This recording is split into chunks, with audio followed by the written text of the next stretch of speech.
Employment exchange কাৰ্ডখন যদি আপোনালোকে এতিয়াও ৰেজিষ্ট্ৰেশ্যন কৰা নাই কৰি লওক, যিসকলে কৰা নাই কৰি লওক, আৰু যিসকলৰ যদি আছে তেওঁলোকে ৰিনিউ টাইম যদি হৈছে ৰিনিউ কৰি লওক।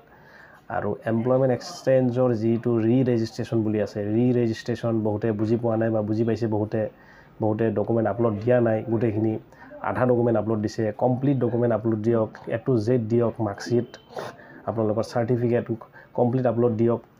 ৰেজিষ্ট্ৰেশ্যনত এই গোটেইখিনি দিব লাগে। আৰু ৰিনিউটো আপোনাৰ 3 বছৰৰ পিছত কৰিব লাগে।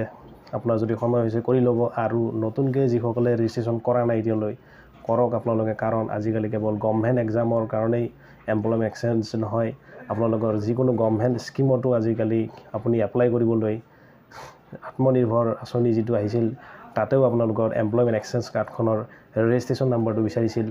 আপোনালোকে কৰা নাই যদি সোনকালে কৰি লওক, কাৰণ আপোনালোকৰ নাথাকিলে এইটো আপুনি আগন্তুক যি আপোনাৰ স্কিম আহিব বা গভৰ্ণমেণ্ট এক্সাম আহিব আপোনালোকৰ কাম নহ'ব এপ্লাই কৰিলে, কাৰণ আপোনালোকে এমপ্লয়মেণ্ট এক্সচেঞ্জটো এতিয়া মষ্ট ইম্পৰ্টেণ্ট আপোনালোকৰ কৰিবই লাগিব।